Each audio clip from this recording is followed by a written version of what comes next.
Part 4. The Swordsman. Doc crashes down beside her, hands shaking. He sees that she is still unconscious, albeit incredibly weak. "Sarah!" he screams, demanding a response.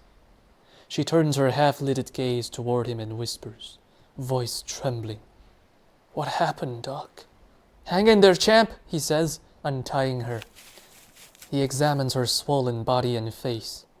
"What did they do to you?" he asks. "They got me, Doc. They followed me home," Sarah replies. "What?" he utters, baffled. Then suddenly, upon remembering, his face turns pale. "Oh no!" Doc cries out. "It's all my fault!" Unable to maintain focus, Sarah droops down her eyelids. "Don't do it, Sarah! Stay with me!" Doc shouts. "Use the radio," she whispers. "What?" he asks, almost upset. With her feeble arm, Sarah gestures toward the supply tent. "The tuna cans. I saw them," she explains. Doc turns to look, but sees nothing noteworthy. "What are you talking about?" he complains, entirely confused. He sees her eyes closing shut. "Don't fall asleep now," he warns. "Just do it," she responds. "Hold on, we gotta take care of you. I'll put you in stasis, all right?" Doc assures. Carefully, he places his arms around her to scoop her up. "No," she protests. "Morgan is in there." Without replying, Doc adjusts his grip, then lifts her off the ground. He turns to head out, but before he leaves, he notices the contents of the tent.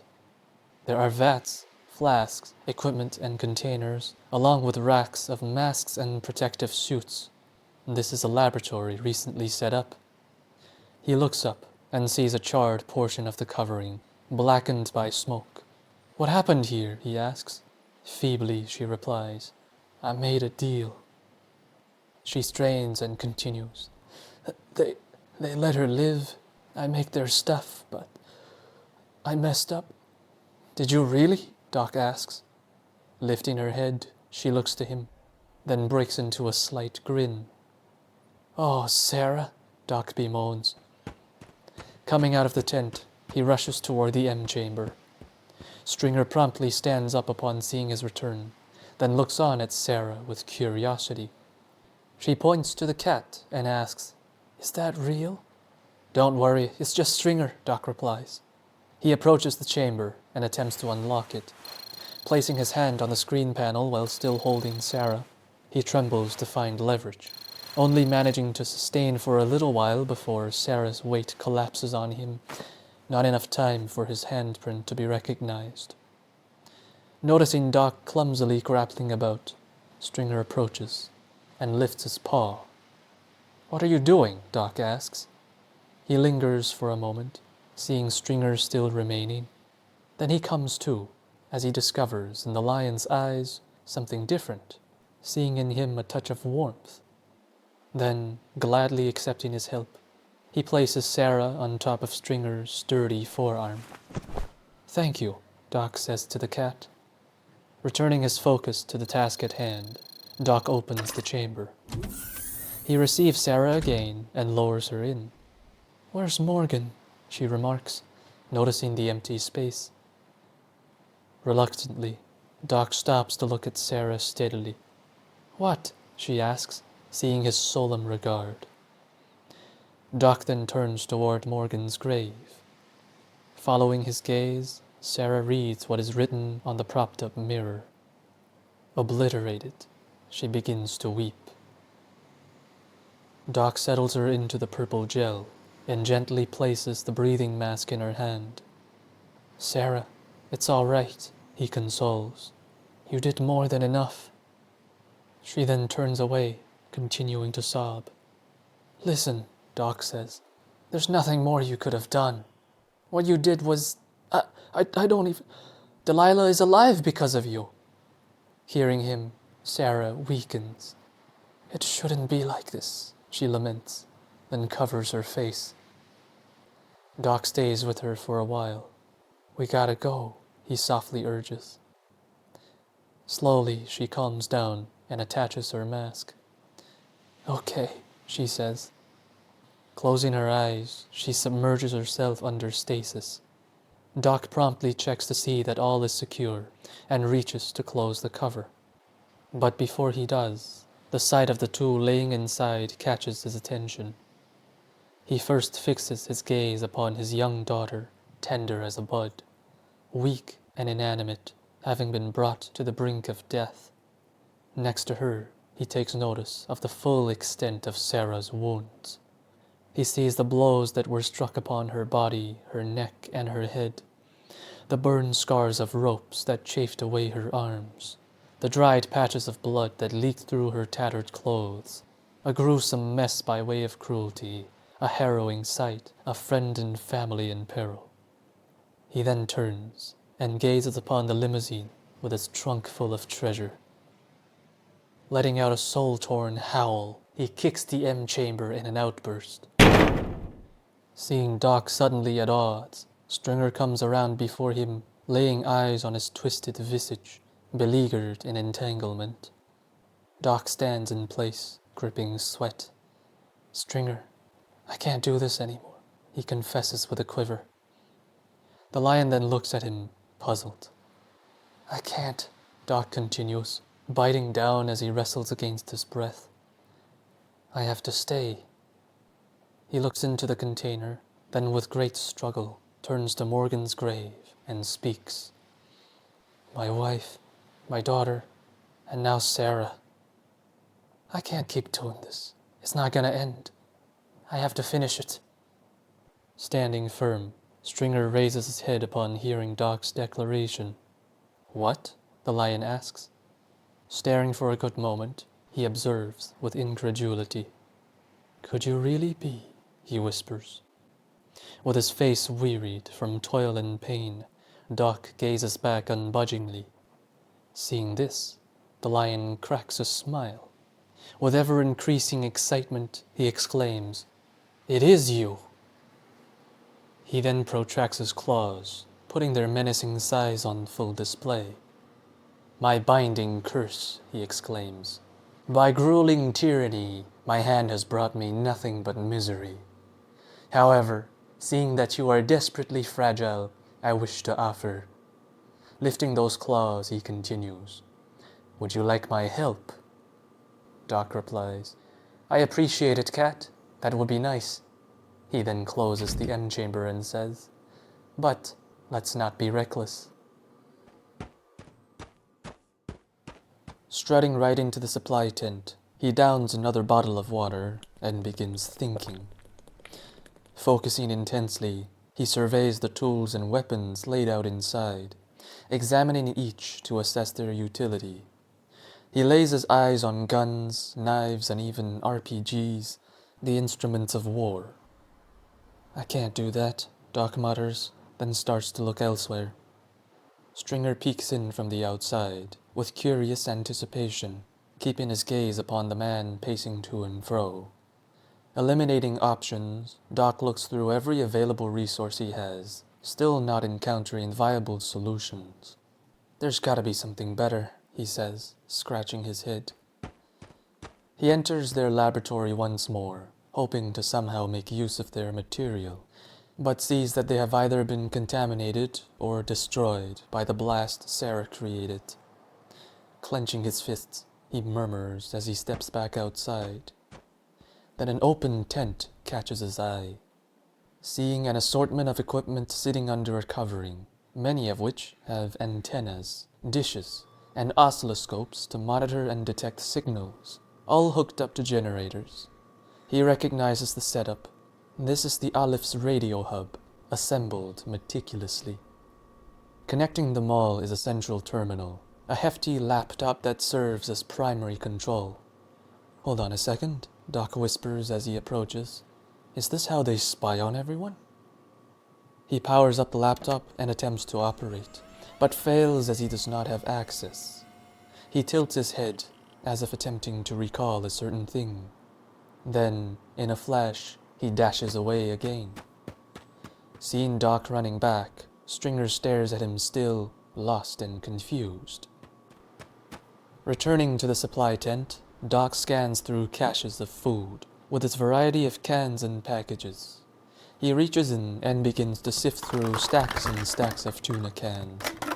Finally, toward the back row, he finds a piece of paper with a string of numbers and letters written on it.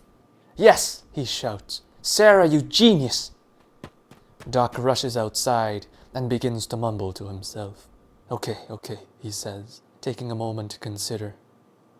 Then with a look of great enthusiasm, he says, "Stringer, I can use your help." The lion hears and steps forward. "Listen, I need you to head back to the city now. You know where I live?" Stringer nods. "Great," says Doc.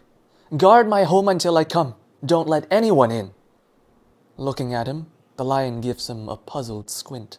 "Trust me," Doc urges. "They're coming back with a full army, and I don't want you to get hurt. So wait for me in the city. I promise you, tomorrow you will see my return. Then after that, Sarah and the little one will live." Upon hearing, the lion ponders, taken aback, then lights up. He nods as he tells him, "Swordsman, you may not be what they say, but I know now you are excitement at last." Promptly he takes off, embarking on his journey without delay. "At long last," he bellows as he treads out toward the dunes, striding fast and free. Doc, seeing Stringer go, chuckles to himself as he draws a deep, determined breath. With the paper in his hand, he heads toward the radio hub and accesses their terminal.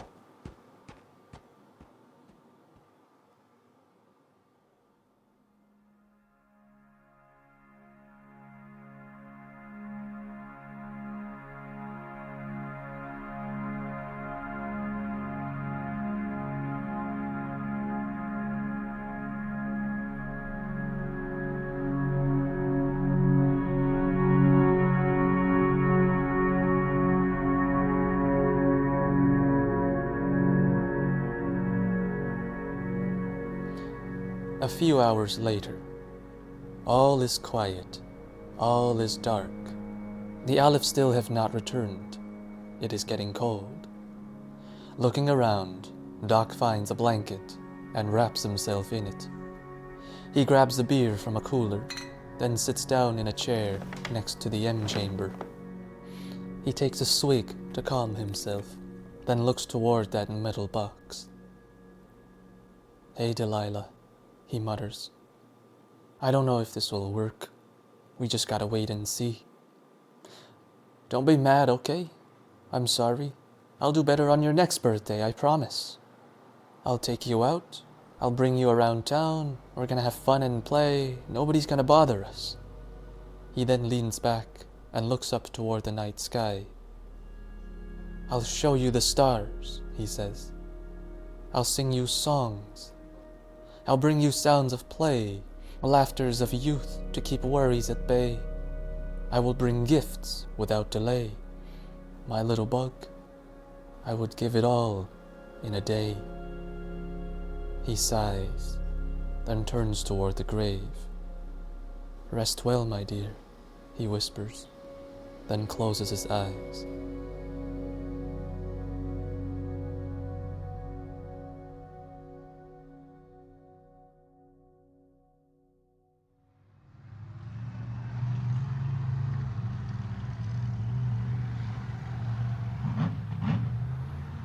Hearing distant throttles, he awakes next to a pile of beer bottles. Slowly he opens his eyes and looks out toward the desert. He sees nothing. A few minutes pass, the rumbling grows louder. Creeping in from the horizon, an armada of lights approach, converging toward Doc. Soon after, he finds the entire Aleph gang arriving at their encampment, completely surrounding him with an innumerable army. They get out of their vehicles, holding rifles and pistols, geared up fully, all marching toward the man laying in a chair. Doc sees hopping down out of the familiar big truck, the monarch and his underlings. The big man walks up to Doc with a gun in his hand, surveying the encampment as he approaches. "Having a good time?" he shouts, looking at the bottles. Then over to the side he sees also empty packages of food scattered about. Doc stands up from his seat, but wobbles immensely on his 2 feet. Right away, seeing a sea of arms at the ready, he sits back down. "Our spies saw your friend," the monarch says, "and the fearsome black cat." He then cracks a smile, adding, "Or should I say, Stringer?"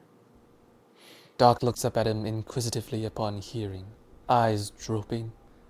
The monarch chuckles, remarking, "What, you think we weren't listening?" His underlings then snicker. Surprised, Doc stifles a whimper. "Let's make a deal," he says, slurring. The monarch then drops his smile. He grabs a chair and sits down right in front of Doc.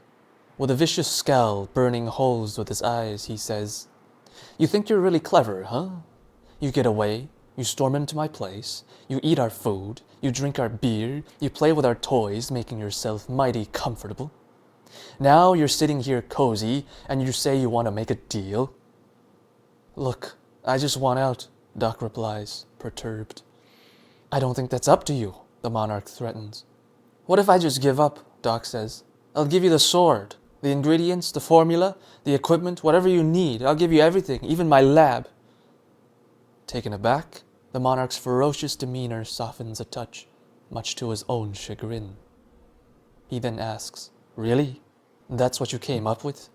"Do you see any other options?" Doc answers. "Are you listening to yourself?" the big man retorts. "Why don't we play back the recordings?" "What am I gonna do?" Doc says as he gestures toward the monarch's sea of soldiers. "How can I possibly win against that?" "Let's try something else," the monarch counters, pointing his gun at the stasis chamber. "We still have her. We'll just keep you here, and you'll do exactly as we say." "I'm afraid not," Doc replies. "I won't ever get anything done in your lab. You had my right-hand woman, and even she couldn't manage. What makes you think I'll be any different?" "Why don't we find out?" the monarch challenges. "Or," Doc protests, "you could have my lab." "Stop," the big man replies. "We know you're planning something. In fact," he then calls an armored gentleman over and tells him, "Do a sweep of the camp and make sure everything is in order. Double-check every inventory." "Yes, sir," the gentleman says, then gathers a team to search throughout. "Check the radio," the monarch orders. "We know he tinkered with it. Go through the comm logs to see who he contacted, and look into the encrypted database. Search for records of access." Doc then begins to sweat, appalled, staring tensely as he sees them scanning through. "Fine, you caught me," he says. "I got into your system, looked around, tried a few things, but nothing worked. What can I do? I'm out of options. Now all I have is this. Just take my lab, let me treat those two. I'll hand everything to your people, and once they're up to speed, we'll leave." The monarch says, "Sure, tell us where your lab is right now." "I can't do that," Doc replies. "You're gonna have to take me there." "We're not playing this game," the big man contests. "Tell me where it is, and I'll send someone to check. I'm not falling for your traps." "And then what?" Doc probes. "You'll call your army to bring everything here, and keep me prisoner? You already heard that I sent Stringer to guard the place." "A gesture of good faith, I'm sure," the monarch remarks. Doc answers him, "Perhaps I'm just paranoid. Surely you can understand, seeing you're at war." Suddenly incensed, the big man glares at him. Doc continues, "I'm offering you supremacy, monarch. I cannot allow room for error. What I'm giving you is everything. Your lavish realm, your longevity, your kingdom, all guaranteed." The monarch then lifts his gun, telling Doc decisively, "You're not fooling anyone. We'll do this instead. After we've figured out what you're hiding, we'll perhaps keep you around or let you tag along. But either way, the chamber stays with us." "What?" Doc replies, startled. "If you tag along, we'll go to your lab. You'll do your work, and we'll bring you back. Simple." "Absolutely not. There's no way you'll bring me back. The deal is off." "The deal is off?" the monarch barks. "How will I do my work without you peering over my shoulders? You'll know exactly what I'll be handling at all times and have my recipe. What's to stop you from killing me after? I'm not leaving without the chamber," Doc presses with a resolute command. "If you do this, you may as well put a bullet in me right now." Hearing him, the big man raises his brows, seeing Doc squared up against him. Locking eyes, they stare each other down for a strenuous stretch. The armored gentleman returns and reports. "All clear, sir. Everything's in order." "And the radio?" the monarch asks. The gentleman replies, "We found no incoming or outgoing signals since yesterday, sir." "What about decryptions, programs, comm reroutes, strange processes running?" "No, sir. All functions normal, and we found no indication that he gained access to intel." Keeping his gaze upon Doc, the monarch takes a moment, then narrows his eyes. "Scan the logs again, and check thoroughly this time," he says to the man, then points his pistol at Doc's forehead. "Let's put you to the test, shall we? We'll go on this little trip, but if they find anything out of the ordinary, you and everyone you love will die." Looking down the barrel, Doc nods quickly. With a wave of the hand, the monarch's men proceed to attach the M-Chamber's trailer to his massive truck. He then commands his whole gang, "Okay, everybody to your stations." Promptly, the entire crowd steps toward their respective posts in their encampment. The monarch points to his driver, then to a man in glasses, saying, "Let's go," as he walks up to his truck. Doc gets up from his chair and follows. He starts staggering, swaying in his steps, hearing faint laughter and seeing passing glances of ridicule. "You," the monarch points to more of his men, "bring me 40. Promptly, they gear up and gather their fully armed crews and hop onto their vehicles, all revving up into a thunderous roar, 40 in number. Seeing this, Doc lets out a feeble groan. The driver comes up to Doc. "Open up," he says, ready to frisk. With a baffled look, Doc obeys. He spreads open his blanket above his head, revealing his almost naked body. The driver goes around, checking behind, seeing with absolute certainty that there is nothing hidden. While being scrutinized, Doc takes a gander and notices that there is not a person unarmed. He tenses up, coming face to face with his predicament. Seeing all eyes on him, Doc has found himself in lockstep with an entire squad of desert marauders. "You're a little nervous," the monarch remarks. "Just cold," Doc replies. He then takes a good look at the monarch's truck, seeing the battle scars the vehicle has sustained. Dents in the metal, chipped off pieces of porcelain, plastic-covered windows. Stepping up into it, he sits in the back seat with the monarch by his right. The man in glasses enters into the front passenger's seat. The monarch then points at him and tells Doc, "This is our lab technician. You'll be telling him everything you know." Displeased, Doc then looks at him with a frown. The driver comes up to close the door beside Doc, slamming it a few times. He tries, then finally shuts it on the third attempt. "Door still broken, huh?" Doc comments. Without a response, the driver turns away. He settles into his seat and starts the ignition.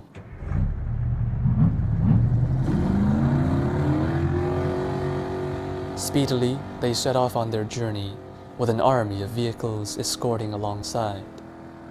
"You better not regret this," the monarch states as they depart. "That lab is mine." They drive through the night, in faint moonlit darkness without a light turned on. Proceeding swiftly into the wild, riding upon the dunes, they feel the vehicle swaying through the soft terrain. The monarch gets up and reaches toward the front dashboard to pick up the radio transmitter. He speaks into it, ordering his men. "Here's the plan, gentlemen. When we get to the city, I'll give each squadron directives to cover key areas.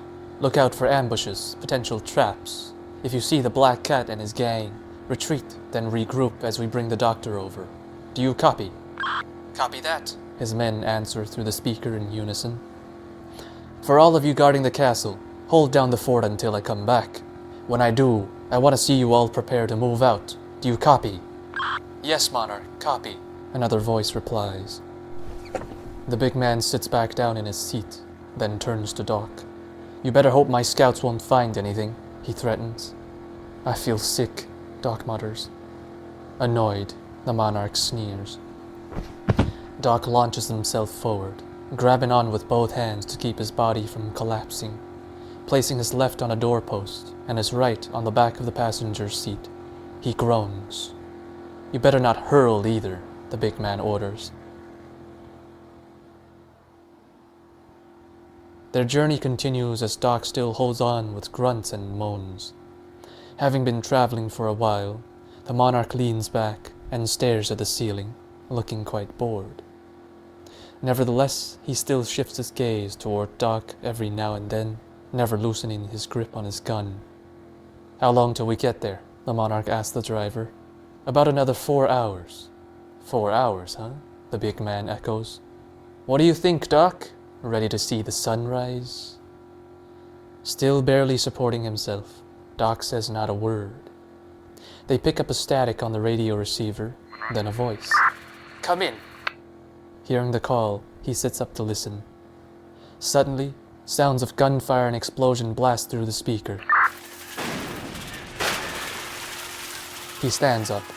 The voice continues. "We are under attack. Come in. We are under attack." "What?"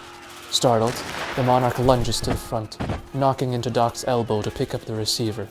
Doc loses control as he gets flinged forward, reflexively wrapping his arms around the driver. Startled, the driver flails about. "Shut up," the monarch tells him, then puts his ear to the radio. The voice continues. "We're getting slaughtered out here. They're overwhelming us. Help!"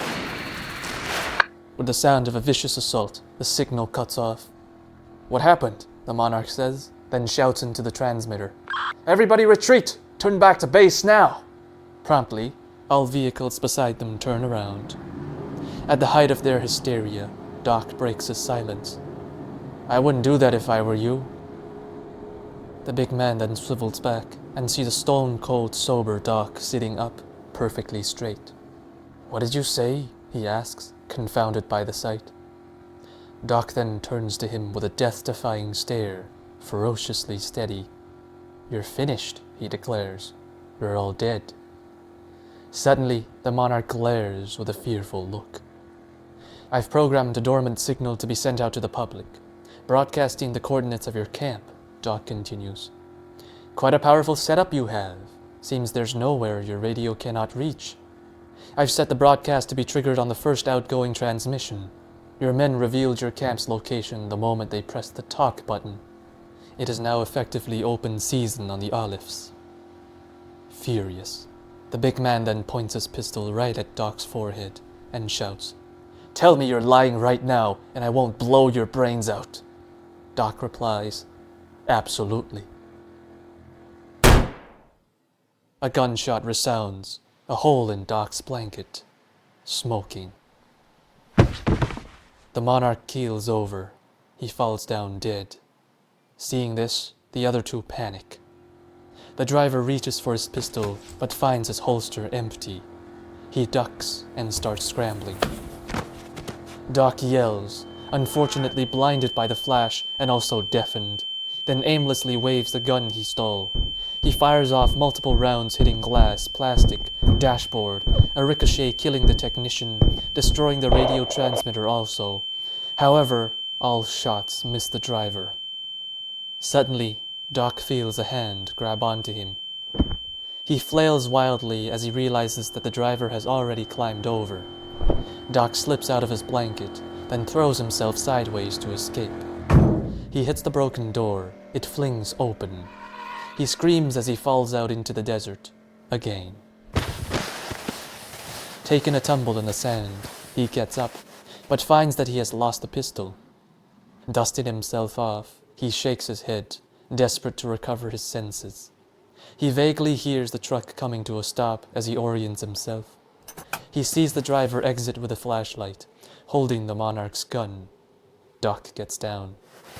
Ears ringing, body shaking, Doc stifles his breath, trying with all his might not to make a sound. All the while, he looks for the pistol. The driver searches, swinging his torch left and right. Doc's eyes brighten as he sees a glimmer of his gun laying next to the trailer. He quickly crawls toward it. He gets close, but the driver hears his shuffle, then points his light on him. Doc dashes toward the pistol and picks it up. During his scurry, the driver fires and hits Doc in the leg. He He scrambles behind the trailer, holding himself in pain. Enduring, he quickly sneaks around cover, then aims at the bright spot of light. He shoots, he misses, and shoots again. Doc is out of ammo. He freezes. Seeing this, the driver fires back. Doc returns to cover, but not before another bullet punctures his shoulder. He screams in pain. The driver comes chasing him down. Closing in, he runs around the trailer, aimed and ready to deliver the final blow, but does not find him. Only seeing the gun, he realizes that Doc must have thrown it away. He turns and sees the truck suddenly move. Doc, having scuttled around, climbs onto the driver's seat. He hits the gas pedal, flooring it, ducks as he hears bullets hit metal. Loud bangs and ricochets resound, but in the end, none of the shots pierce through. Accelerating to full speed, charging ahead, he leaves the driver behind in the dust. Heart racing, adrenaline pumping, Doc lets out a primal scream. It is over. He has done it. He has made his escape. He looks around again, still in disbelief, and sees that all has been subdued. He is in peril no more. He reaches for the back seat and grabs his blanket. He wraps his hand in it, lowers the window, and breaks off a loose piece of porcelain from the door. Using the piece, he cuts and tears the blanket into strips to bandage his wounds. Suddenly, he hears shuffling sounds of a man getting up behind him, then feels a strong arm locked around his neck, pulling him back as it chokes the life out of him. He drops the piece of porcelain. The monarch rises, and through injured growls he speaks. "You're not getting away this time." He tightens his hold, crushing Doc's neck with extraordinary power. Panicking, Doc flails his arms behind him while grunting, eyes bulging out, his airway collapsing. He reaches for the porcelain, but finds it is too far away. "Not only you, but the rest of them. Just like I said."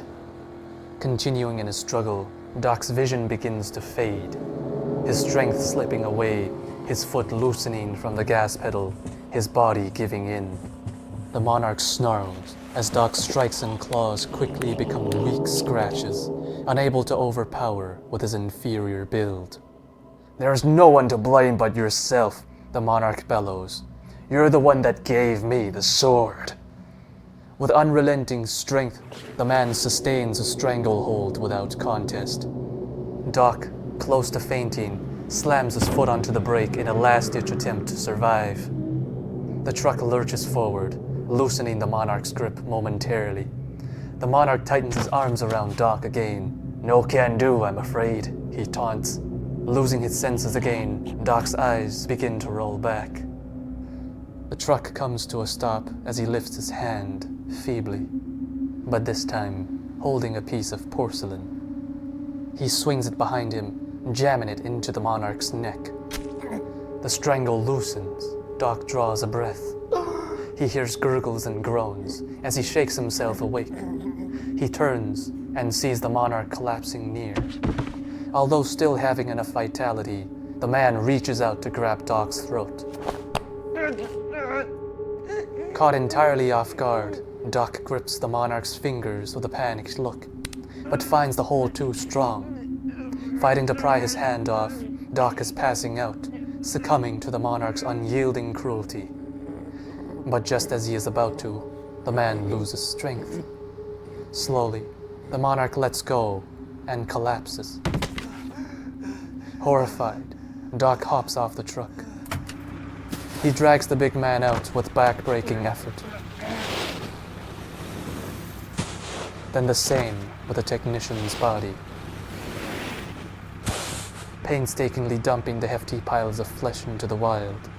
Seeing them crumpled lifelessly in the sand, he leans against the vehicle and grips his neck, desperately spent.